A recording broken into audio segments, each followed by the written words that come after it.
BSc Food and Nutrition లో university first rank, second rank, third rank. Sun International, Visakhapatnam, Hyderabad. నమస్తే, Telugu one న్యూస్కి స్వాగతం. నేను గోపికృష్ణ. విక్రమ్ పూలా గారు సీనియర్ జర్నలిస్ట్, అనలిస్ట్ ఉన్నారు, మనతో మాట్లాడదాం. నమస్కారం విక్రమ్ గారు. నమస్కారం గోపి గారు. విక్రమ్ గారు, ఈరోజు అసెంబ్లీ అంటే బడ్జెట్ సమావేశాలు అని పెట్టుకున్న తర్వాత మొదటిసారి మీట్ అయ్యారు. గవర్నర్ ప్రసంగంతో అసెంబ్లీ ప్రారంభం కావాలి. అయితే దానికంటే ముందు జగన్మోహన్ రెడ్డి మొన్న వినుకొండ వెళ్ళినప్పుడే గవర్నర్ ప్రసంగాన్ని అడ్డుకుంటాం అని అక్కడే ప్రకటన చేశారు.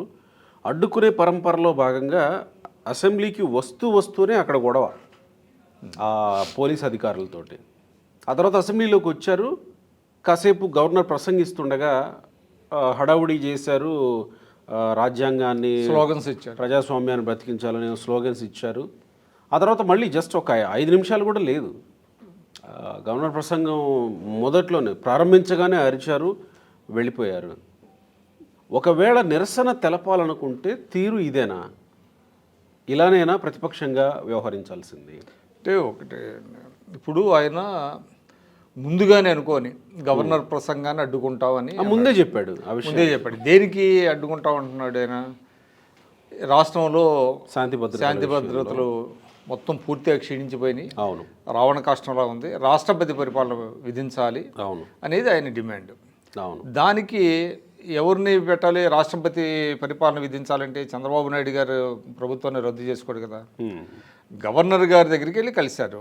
గవర్నర్ గారు స్పందించి ఆయన నివేదిక ఇవ్వాలి. రాష్ట్రంలో మొత్తం లా అండ్ ఆర్డర్ కొలాప్స్ అయిందని ఆయన నివేదిక ఇస్తే దాని మీద, గవర్నర్ నివేదిక మీద కేంద్ర ప్రభుత్వం నిర్ణయం తీసుకుంటుంది. ఇది ప్రాసెస్ మామూలుగా చేయాలంటే. కానీ ఆయన ఏం చేశాడు? అసలు గవర్నర్ ప్రసంగంలో అంశాలు ఏంటో ఆయనకు తెలియాలిగా.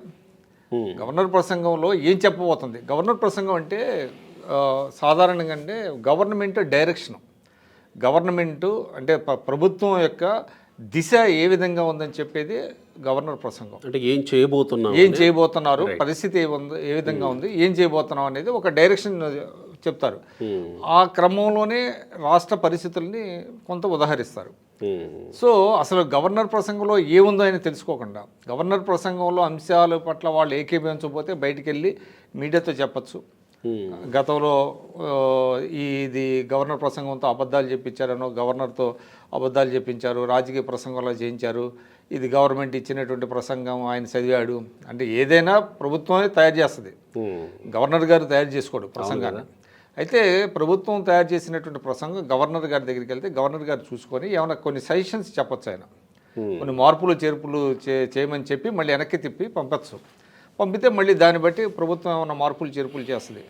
సాధారణంగా ఏంటంటే నా ప్రభుత్వం అంటాడు ఆయన, మై గవర్నమెంట్. అటువంటి అప్పుడు అసలు అందులో ఆ ప్రసంగంలో ఏముందో ఆయన తెలుసుకోకుండా, వినే ఓపిక లేకుండా, ఆయన ప్రీ డిటర్మినేషన్తో ముందుగానే ఇది బహిష్కరించాలి, అల్లరి చేయాలి అని సభకు వచ్చాడు. మనం చూసాం. వచ్చేటప్పుడు కూడా నాకు తెలిసి, నాకున్న అనుభవంలో ఏ ప్రధాన ప్రతిపక్ష నేత కూడా, అంటే హోదా లేకపోవచ్చు కానీ ప్రధాన ప్రతిపక్షమే కదా ఇప్పుడు, ఆ ప్రధాన ప్రతిపక్ష నేత హౌస్లో ఏదైనా రేజ్ చేయాలి తప్ప బయట గట్టిగా అరవటం, పోలీసుల అధికారుల మీద బెదిరించే ధోరణిలో మాట్లాడటం ఇది ఎప్పుడూ నేను చూడలే. అంటే ఆయన ఎంతో హోందాగా ఉంటాడు, నాయకుడు హోందాగా ఉంటాడు. వెనకున్నోళ్ళు కొంచెం ఏదన్నా కొంత అల్లరి చేస్తే అది వేరే సంగతి, కానీ నాయకుడు ఎక్కడో కూడా ఆ విధంగా హౌస్ బయట ఆ విధంగా ప్రవర్తించిన తీరు నాకు తెలిసి అయితే ఎవ్వరూ లేరు. అంటే జగన్మోహన్ రెడ్డి అసెంబ్లీకి రాడు అనుకున్నప్పుడు లేదు అందరి అంచనాలని తలకిందులు చేస్తూ అసెంబ్లీకి వచ్చాడు. అసెంబ్లీకి రావడం వెనక ఉద్దేశం ఇదే అనుకోవాలా? అంతేగా మరి. ఇప్పుడు అసెంబ్లీకి రాడు అనేది ఒక స్పెక్యులేషన్ వచ్చింది, వస్తాడా రాడా అనేది వచ్చింది. రాడని కొంతమంది, వస్తాడని కొంతమంది చెప్పారు. వస్తే యాక్చువల్లీ అంటే ఒక రకంగా చెప్పాలంటే ఇది ఒక మంచి ఆపర్చునిటీ అతనికి. నిజంగా రాష్ట్రంలో శాంతి భద్రతలు దెబ్బతిని హత్యలు జరిగి, వాళ్ళు చెప్పినట్టుగా 35 హత్యలు కనుక జరిగి ఉంటే అది అసెంబ్లీ వేదికగా ప్రజలకి చెప్పేటువంటి అవకాశం ఆయనకు ఉండేది. అవును కదా. కానీ అది చూస్తే ఎట్లా ఉందంటే ఏదో గాలి పోగేసుకొని ఆ 35 హత్యలు ఎక్కడ జరిగినాయి అనే దాని మీద వివరణ ఆయన అంటే తెలీదు. అంటే సాక్షి పేపర్లోనో సాక్షి మీడియాలోనో వచ్చిందే తప్ప ఏ నియోజకవర్గంలో ఎక్కడ ఏ గ్రామంలోనో ఎక్కడ ఏ పట్టణంలో ఆ హత్యలు జరిగినాయి, దాని వెనక ఎవరున్నారు, వాళ్ళు వైఎస్ఆర్సీపీ వాళ్ళేనా, వాళ్ళని చంపింది తెలుగుదేశం వాళ్ళేనా లేకపోతే జనసేన వాళ్ళు చంపారా అంటే అట్లాగా అది ఎస్టాబ్లిష్ చేయాలి వాళ్ళు. అది ఎస్టాబ్లిష్ చేసి బహుశా జగన్మోహన్ రెడ్డికి కూడా తెలిసి ఉండకపోవచ్చు, ఎందుకంటే ఆ రోజు వెనుకొండలో మాట్లాడుతూ అవును. పక్కన వాళ్ళని అడిగాడు ఎంత అని. నంబరు ఉమ్. అదే అంటే ఏంటిది మీకు ఖచ్చితమైన సమాచారం కాదది, గాలి పోగేసుకొని ప్రభుత్వాన్ని మీద దుమ్మెత్తి పోయటానికి ప్రభుత్వాన్ని బదనాం చేయడానికి తన ఏదైతే అంటే రాష్ట్రపతి పరిపాలన పెట్టాలి అని అంటున్నాడో దానిని డిఫెండ్ చేసుకోవడానికి ఆర్గ్యుమెంట్ని సపోర్ట్ చేసుకోవడానికి అంత అంటున్నారు తప్ప జరిగి ఉండొచ్చు. ఒక 5-6 నియోజకవర్గాల్లో రాష్ట్ర వ్యాప్తంగా ఉన్న 175 నియోజకవర్గాల్లో కొన్ని నియోజకవర్గాల్లో జరగచ్చండి. సాధారణంగా ఏం జరుగుతుందంటే ఎప్పుడైనా సరే మీరు చూడండి శాంతి భద్రతలు అనేవి ఒక్కసారిగా క్షీణించవు, ఒక్కసారిగా మెరుగుపడవు. అవును కదా, క్రమంగా జరుగుతుంది. క్రమంగా జరిగేటువంటి పరిస్థితి, గతం నుంచి వచ్చేటువంటి పరిస్థితిని అది డిటీరియేట్ అవ్వాలన్నా కూడా సడన్గా జరగదు. అంటే ఏదన్నా ఒక సడన్ ఇన్సిడెంట్ ఎక్కడో ఒక చోట జరగచ్చు. అంత మాత్రం చేత మొత్తం రాష్ట్రం అంతా మన పొంగనూరులో జరిగింది, అది రాష్ట్రం అంతా జరిగింది, ఒక నియోజకవర్గంలో జరిగింది. ఎందుకు జరిగింది? దానికి అంతకు ముందు జరిగిన దానికి పూర్వరంగం ఉంది కదా, పూర్వరంగం ఉంది. ఆ పూర్వరంగానికి అనుగుణంగా అక్కడ జరిగింది. అది కొన్ని సందర్భాల్లో ఏంటంటే మీరు నాయకత్వం మాట కూడా వినరు, క్యాడర్ కరెక్ట్ వాళ్ళు చెప్పినా కూడా వినరు. అంటే అంతగా దెబ్బతిని అంతగా కేసులు పెట్టించుకొని అంత కసితో ఉంటారు క్యాడరు. వాళ్ళని కొంచెం ప్యాసిఫై చేసేయాల్సిన బాధ్యత అధికార పార్టీ మీద ఉంటుంది. అది మొత్తంగా స్ప్రెడ్ అవ్వకుండా కొన్ని నియోజకవర్గాలకి 3-4 నియోజకవర్గాలకి పరిమితమైంది. అది ఇక్కడ నిన్న హోంమంత్రి అనిత ప్రెస్ మీట్ పెట్టి జగన్మోహన్ రెడ్డి ఇలా లేని విషయాన్ని ఇలా 36 మంది హత్యలు జరిగాయి, 490 గవర్నమెంట్ ఆఫీసుల మీద దాడులు జరిగాయి, 1000 వరకు ప్రైవేట్ ఆస్తుల మీద ఇది జరిగాయని రకరకాలుగా లెక్కలు చెప్పుకుంటూ వచ్చారు. ఈరోజు సాక్షిలో కూడా రాసుకొచ్చారు అవన్నీ. ఇవన్నీ లేనిపోయినవి చెప్తున్నాడు కాబట్టి జగన్మోహన్ రెడ్డి మీద కేసు ఎందుకు పెట్టకూడదు? ఇవన్నీ అబద్ధాలు చెప్తున్నాడు, జనాల్ని ఏమంటాం ఒక దీంట్లోకి నెట్టేస్తున్నాడు, అనవసరంగా రెచ్చగొట్టే ప్రయత్నం చేస్తున్నాడు. అప్పుడెప్పుడు రంగనాయకమ్మ సోషల్ మీడియాలో ఒక పోస్ట్ ఫార్వర్డ్ చేశారని ఆమె మీద కేసు పెట్టి సిఐడి ఆఫీస్కి పిలిచి విచారించారు కదా, నిన్నెందుకు పిలవకూడదు జగన్మోహన్ రెడ్డి అని అనిత ప్రశ్నించారు. సో అలాంటి అవకాశం ఇందులో ఉండే అవకాశం ఉంటుంది. అంటే ఆయన ప్రోపగాండా అదేంటి నెగిటివ్ ప్రోపగండా చేస్తున్నాడు ప్రభుత్వం మీద. నెగిటివ్ ప్రోపగండా చేసిన దాన్ని సబ్స్టాన్షియేట్ చేసుకోవడానికి ఆయన దగ్గర ఎవిడెన్సెస్ లేవు. వాళ్ళు ఏదైతే చెప్తున్నారో ఆ ఎవిడెన్సెస్ లేవు. కనీసం గవర్నర్ గారి దగ్గరికి వెళ్ళినప్పుడైనా పూర్తి సమాచారంతో వెళ్ళాలి ఇన్ కేసు జరిగితే. సాధారణంగా ఎట్లా జరుగుతుందంటే మీకు ఎక్సెల్ షీట్ అంటాం కదా, ఒక ఎక్సెల్ షీట్ హతుడు ఎవరు, గ్రామం ఏంటి, ఏ రకమైనటువంటి ఏ విధంగా హత్య గావించబడ్డాడు, ఎఫ్ఐఆర్ నమోదు చేశారా, ఎఫ్ఐఆర్ నమోదు చేస్తే ఎవరైతే వ్యక్తులు ఉంటారో వాళ్ళు ఏ పార్టీకి చెందిన వాళ్ళు, ఇట్లాగా ఉంటుందండి. ఇదంతా ఇటువంటి సమాచారాన్ని తీసుకెళ్ళి పత్రికలకు కానీ, అంటే గవర్నర్ గారికి రిప్రజెంటేషన్ ఇస్తే అది పత్రికలు కూడా ఇస్తారు, మీడియాకు కూడా ఇస్తారు ఆటోమేటిక్గా. సో దట్ ఏంటంటే వీ కమ్ టు నో ఇది నిజంగా జరిగిందా లేదా అనేది ప్రతి ఒక్కరికి తెలుస్తుంది. అది కానీ అటువంటిది ఏమీ లేకుండా మీరు ఆ మాట అంటే నాకు ఒకటి గుర్తొచ్చింది. వివేకానందరెడ్డి హత్య జరిగిన తర్వాత నారాసుర రక్త చరిత్ర అని రాసి అప్పుడు ఎవరెవరిని ఇలా నారాసుర రక్త చరిత్రలో ఎవరెవరు అంటే వంగవీటి మోహన్ రంగ, పెంగళ దశరథరాం వీళ్ళందరినీ వరుసగా రాసుకుంటూ వచ్చారు. మల్లెల బాబ్జీ. అప్పుడు మీలాంటి వాళ్ళు అసలు వీళ్ళు చనిపోయింది ఎందుకు, వీళ్ళు రాసింది ఏంటి అనేది వివరిస్తూ వచ్చారు. అసలు దానికి సంబంధం లేదనమాట. ఏవో తీసుకొచ్చి అంతా దాన్ని ఆ స్టోరీని అల్లటం కోసం అదంతా పెట్టారు. ఇప్పుడు కూడా నేను జస్ట్ దాన్ని గుర్తు చేస్తున్నా అంతే. కరెక్టే అది. ఇప్పుడు ఏదో ఉంటుందని మీరు పూర్తి స్టోరీ చదివితే అందులో ఏం లేదు. ఇక్కడ కూడా అంతే. ఆ 35 మంది మనం ఇప్పుడు ఏంటంటే మనం మీడియా రంగంలో ఉన్నాము. మీడియా రంగంలో ఉన్న వాళ్ళు ప్రతిరోజు పేపర్లు కొంత పరిశోధన చేస్తాం. ఎక్కడ ఒక మర్డర్ జరిగితే ఎక్కడ మర్డర్ జరిగింది, ఎవరు చేశారు, ఏ గ్రామంలో చేశారు, అంటే దాని వెనక ఏంటి, కక్షలో కార్పణ్యాలు ఉన్నాయా, సహజ మరణాలా, ఇవన్నీ చూస్తాం కదా.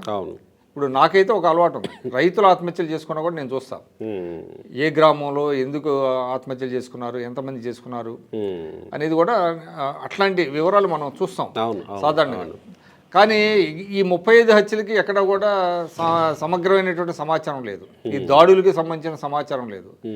ఎక్కడెక్కడ కొన్ని జరిగినాయి. ఇప్పుడు బాలిక ఇప్పుడు ముచ్చమరిలో ఏదో జరిగింది, అది దానికి ఏమో రాజకీయాలకి సంబంధం లేదు, అది ప్యూర్లీ ఒక మర్డర్ అది.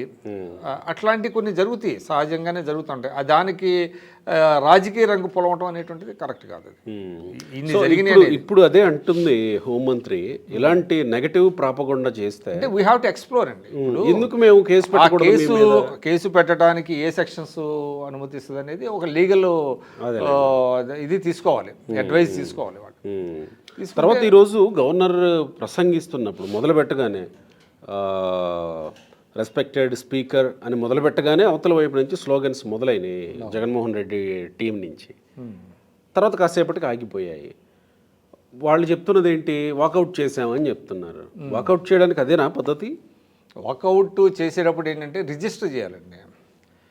ఎప్పుడైనా సరే అసెంబ్లీలో మీకు ఏమవుద్దంటే మీ ప్రొటెస్ట్ తెలియజేయడానికి స్పీకర్ అనుమతి కావాలి. జనరల్గా అనుమతి ఇచ్చి ఏంటి మీరు నేను ప్రొటెస్ట్ చేస్తున్నాం అని చెప్పి ప్రొటెస్ట్ చేస్తారు. కొంతమంది వాకౌట్ చేస్తారు, కొంతమంది ప్రొటెస్ట్ చేసి కూర్చుంటారు, కూర్చొని వేరే సబ్జెక్ట్లోకి వెళ్తారు. ఇప్పుడు మీకు గుర్తుందో లేదో 2014 ముందు ఇట్లాగనే, అంటే రాష్ట్రం బైఫర్కేట్ అవ్వకముందు నరసింహన్ గారు గవర్నర్గా ఉండగా గవర్నర్ ప్రసంగం మొదలవగానే అప్పుడు రేవంత్ రెడ్డి గారు కూడా అపోజిషన్ లీడర్లో ఉన్నాడు, హరీష్ రావు గారు, వీళ్ళందరూ కలిసి గవర్నర్ ప్రతులను చించేసి ఆయన మీద పోసి కుర్చీని లాగేసి నానా బీభత్సం చేశారు. సో అట్లాంటి చాలా రేర్గా ఉన్నాయి. ఏది అప్పుడు ఏంటంటే ఆ ఉద్యమం కోసం, తెలంగాణ ఉద్యమం వేడిలో ఆ రోజు గవర్నమెంట్ వర్సెస్ ఇదనమాట. కిరణ్ కుమార్ రెడ్డి గారు సీఎంగా ఉండగా ఇదంతా జరిగింది. ఇదంతా అది చాలా అరుదుగా జరుగుతుంది, నిరసన తెలియజేయటం అనేటువంటి. అసలు ఇక్కడ దానికి దీనికి సంబంధం లేదు. ఎందుకంటే అప్పుడు ఎందుకు జరిగిందంటే బయట బోళ్ళంతమంది ఆత్మహత్యలు చేసుకుంటున్నారు తెలంగాణ కోసం. దీని మీద అసలు ప్రకటన చేయాలి, గవర్నమెంట్ ప్రకటన చేస్తామని కనీసం, అంటే గవర్నర్ గారి ప్రసంగం తర్వాత ప్రకటన చేస్తామని ఏదో ఒక ఇస్తే మేము చేయలేదు కాబట్టి ఈ విధంగా చేశారని డిఫెండ్ చేసుకున్నారు. ఆ రోజు గవర్నరు ప్రతులు చించి విసిరేయటం ఇవన్నీ జరుగుతూ ఉంటాయి, సాధారణంగా జరుగుతూ ఉంటుంది. ఏది అది అయిపోయిన తర్వాత ప్రసంగం జరుగుతుండగానే నరసింహన్ గారి మీద జరిగింది. అట్లా జరిగింది. అట్లాగే చాలా అరుదుగా జరుగుతూ ఉంటాయి. పేపర్లు చించేసి పోడియం వైపు విసిరేసేయటం, తర్వాత వాళ్ళంతా వాళ్ళు వాకౌట్ చేసి వెళ్ళిపోవటం. అయితే అది రిజిస్టర్ కాదు, అది రికార్డ్స్. ఓకే. మరి మీరన్నట్టు అసలు గవర్నర్ ఏం చెప్తున్నారో వినకుండా వీళ్ళు వాకౌట్ చేసేస్తే కనీసం అది రిజిస్టర్ అన్న అవ్వాలి కదా, వాకౌట్ చేశారు వీళ్ళు అని చేయాలి కదా. తర్వాత జగన్మోహన్ రెడ్డి అది వినకుండా బయటికి వెళ్ళిపోయారు. జగన్మోహన్ రెడ్డితో పాటు కొంతమంది కొత్తగా ఎలక్ట్ అయిన ఎమ్మెల్యేలు కూడా ఉన్నారు. కనీసం అసలు సభలో ఏం జరుగుతుంది, గవర్నర్ ఏం చెప్తున్నాడు అనే విషయం జగన్మోహన్ రెడ్డికి అక్కర్లేకపోయినా కనీసం వాళ్ళకన్నా తెలియాలి కదా, తెలుసుకోవాల్సిన సభా సాంప్రదాయాలు వాళ్ళకి తెలియాలండి. అవును కదా. దురదృష్టవశాత్తు ఏంటంటే జగన్మోహన్ రెడ్డి గారికి ఆ సభా సాంప్రదాయాల గురించి పెద్దగా అవగాహన లేదు. అంటే హౌస్లో ఏ విధంగా ఉండాలి, ఒక అపోజిషన్ లీడర్గా ఎలా ఉండాలి, ముఖ్యమంత్రిగా ఎలా ఉన్నాడో మనం చూసాము.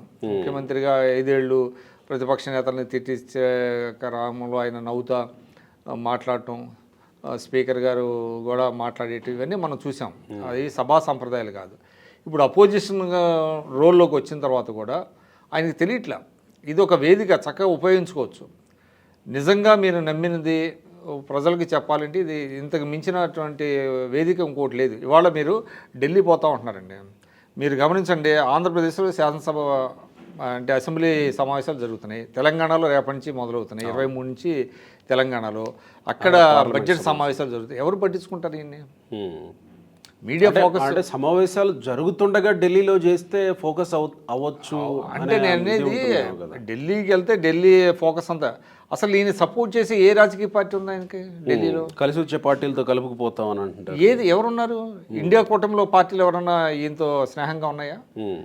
అంటే మీరు ఎన్డీఏ భాగస్వామ్య పక్షాలు తీసేయండి, ఇండియా కూటమిలోని ఏ ఒక్క పక్షమైనా జగన్మోహన్ రెడ్డి గారికి సపోర్ట్ చేసే పార్టీ ఉందా? వచ్చి కనీసం వీళ్ళు ధర్నా ఏమైనా చేస్తే సంఘీభావంగా వచ్చే ఒక్క రాజకీయ పార్టీ ఏమి బీఆర్ఎస్ ఏమైనా వెళ్తుందేమో మనకి తెలియదు. టాపిక్ ఎక్స్టెన్షన్ అవుతుంది కానీ తప్పదు. కానీ ఈ విషయంలో జగన్మోహన్ రెడ్డి ఒక్క బీజేపీతో కొంత అవగాహన లోపల ఉండి కొనసాగేది అనే ఒక చర్చ ఉండేది. కానీ ఏ ఒక్క రాజకీయ పార్టీతో దేశంలో జాతీయ పార్టీలతో కానీ ప్రాంతీయ పార్టీలతో కానీ మిగతా రాష్ట్రాల్లో కానీ ఏ ఒక్క పార్టీతోటి ఎందుకు జగన్మోహన్ రెడ్డి సఖ్యతగా లేకపోతే కొంచెం దగ్గరగా ఉండే ప్రయత్నం చేయలేకపోయారు గతంలో ముఖ్యమంత్రిగా 5 ఏళ్లుగా ఉన్నప్పుడు? అంటే సింహం సింగిల్గా వస్తుంది ఇలాంటివి చెప్పుకోవడానికి బాగుంటుంది. అది రాష్ట్రంలో చెప్పుకుంటారు సరే. అక్కడ కూడా అంతే.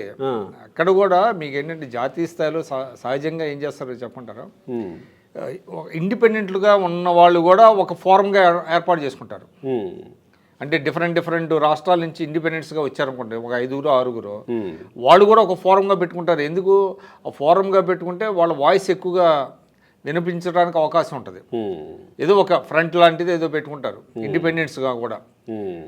అట్లాగనే ఈయన ఏంటి అసలు ఎవరితో కూడా సంబంధాలు లేవు దేశంలో. పొరుగు రాష్ట్రంతో సంబంధాలు లేవు, ఎవరితో ఇండియా కూటమితో లేవు, నాన్ ఎన్డీఏతో లేవు. ప్రమాణ స్వీకారానికి ఏదో స్టాలిన్ వచ్చాడు, తర్వాత కేసీఆర్ వచ్చారు. అప్పుడు సరే తర్వాత పరిస్థితి ఏమైందో చూసాం, కేసీఆర్ పరిస్థితి ఏమైందో. కనీసం స్టాలిన్తో కూడా మళ్ళీ ఇంకొకసారి ఎప్పుడన్నా మాట్లాడిన సందర్భాలు, కలిసిన సందర్భాలు లేవు. అది చాలా విచిత్రం. అది దేశంలో ఇది ఒక విచిత్రమైనటువంటి పరిస్థితి అనమాట. అంటే మిగతా పార్టీలతో సహజంగా ఏంటంటే ఒక లాబీ లాంటిది ఏర్పాటు చేసుకుంటాం. అవును కదా. ఒక సంఘీభావం ఏదన్నా జరిగితే వీళ్ళ తరఫున వాళ్ళు రావడానికి they will come to the rescue అనమాట. రావడానికి ఒక సంఘీభావం రావడానికి ఉంటుంది. కానీ ఈయన ఏంటి అటు ఇండియా కూటమితో సఖ్యత లేదు, ఎన్డీఏ కూటమితో సఖ్యత లేదు. సరే బీజేపీతో లోపాయి కాలంలో ఒక సంఘటన గుర్తొచ్చింది. శరద్ పవార్ జగన్మోహన్ రెడ్డి ప్రతిపక్షంలో ఉన్నప్పుడు శరద్ పవార్ని కలవడానికి ఏదో సందర్భంలో వెళితే శరద్ పవార్ జగన్మోహన్ రెడ్డిని కూర్చోకుండా ఆపే ప్రయత్నం చేసినట్టు ఒక వీడియో బయటకు వచ్చింది. ఆ తర్వాత ముఖ్యమంత్రి అయిన తర్వాత శరద్ పవార్ని జగన్మోహన్ రెడ్డి కలిశాడు. అప్పుడు శరద్ పవార్ జగన్మోహన్ రెడ్డిని ఆహ్వానించి కూర్చోబెట్టి మాట్లాడారనమాట. అంటే కొన్ని పార్టీలతోటి ఇలా కూడా వ్యవహరించింది.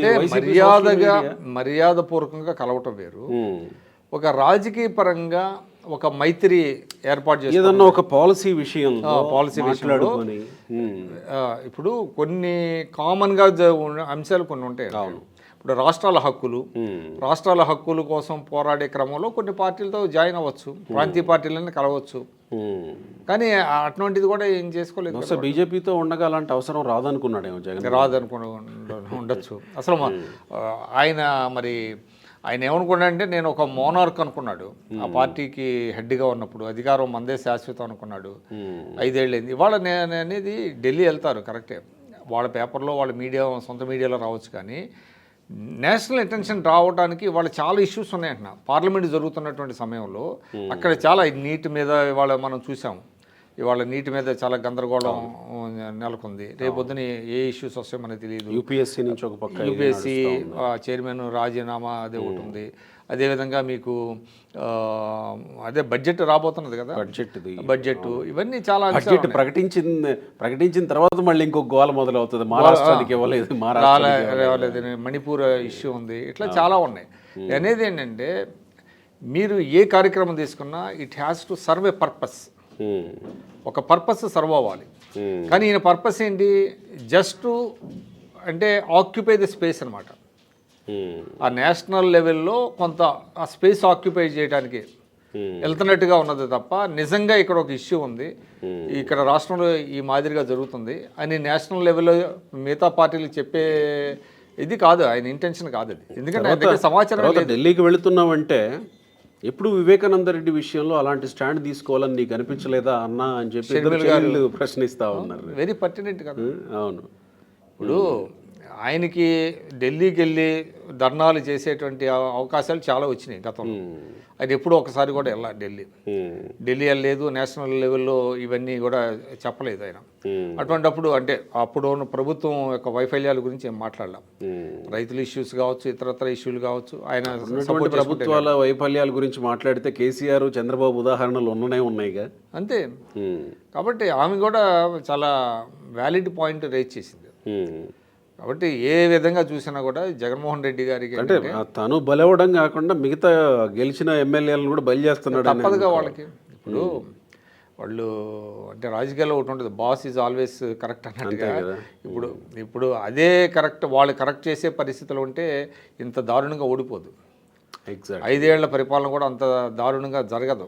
సీనియర్స్ కనుక జోక్యం చేసుకొని ఇది పద్ధతి కాదు, ఈ విధంగా మనం చేయకూడదని కనుక వాళ్ళు కనుక చెప్పి ఉంటే పరిస్థితులు భిన్నంగా ఉండేవి. కానీ అటువంటి అట్మాస్ఫియర్ ఆ పార్టీలో ఉన్నట్టు కనపడతలా. ఆయన ఏం చెప్తే అదే మారతాడు జగన్ అనన్నా ఊహించగలమా మనం ఏమన్నా? ఇంకా నేను ఉదయం ఆ గేటు బయట ఆయన ప్రవర్తన, ఆయన ఇది బాడీ లాంగ్వేజ్ ఇదంతా చూసిన తర్వాత నాకు అయితే అనిపించాలి. అంటే సేమ్ ప్రతిపక్షంలో ఉన్నప్పుడు ఇంకొక 2 ఏళ్ళు ఆగండి మీ అంతు చూస్తాం అన్నట్టు మాట్లాడారు కదా ప్రతిపక్షంలో ఉండగా. సేమ్ అట్లనే మధుసూదనే కదా, మధుసూదన్ అనే అంటే ఒక పోలీస్ ఆఫీసర్ని మధుసూదన్ రావు అని నేమ్ చేసి మాట్లాడటం అనేది కూడా అదే నేను చెప్పాను. ఇప్పుడు మీరు పెర్ఫార్మెన్స్ హౌస్ లోపల ఉండాలి, హౌస్ బయట కాదు. అరుపులు కేకలు ఇవన్నీ ఉంటే ఇది లోపల చూపించండి, ఎందుకంటే మీకు అవకాశం ఉంది అక్కడ. ఇక్కడ డ్యూటీ చేస్తున్నటువంటి పోలీసుల్ని పట్టుకొని ఆ విధంగా మాట్లాడటం కరెక్ట్ కాదు కదా. ఎందుకంటే ఆయన కూడా 5 ఏళ్ళు అధికారంలో ఉన్నాడు, పోలీసులు ఎవరు మాట వింటారు అనేది కూడా తెలుసు కదా. ప్లకార్డ్స్ లోపలికి తీసుకెళ్ళకూడదు అనేది స్పీకర్ గారి ఆర్డర్ అండి. ఆ ప్లకార్డ్స్ను ఒక ఏదో క్లాత్ మామూలు పేపర్ బ్యానర్స్ లాంటివి లోపలికి వెళ్తున్నారు, వాళ్ళు అడ్డుకున్నారు. అది చాలా హల్కీగా ఉంది. అది ఆ తోపులాట్లో అది చిరిగిపోయింది. అది అవును, అది ఇంటెన్షనల్గా వాళ్ళు చించింది కాదు, అది చించారని మొదలుపెట్టి చించారని మొదలుపెట్టారు. ఇదేంటంటే ఆ తోపులాట్లో అది చిరిగిపోయింది. అది ఒక పేపర్, కనీసం క్లాత్ బ్యానర్ అయితే వేరే రకంగా ఉండేది, ఆ పేపర్ మీద తీసుకెళ్ళినట్టున్నారు, పేపర్ మీద వేశారు, అది చిరిగిపోయింది. ఆయన పోలీస్ ఆఫీసర్ మీద రైజ్ అవుతున్నాడు. సో అది కరెక్ట్ కాదు అది. Right sir, thank you.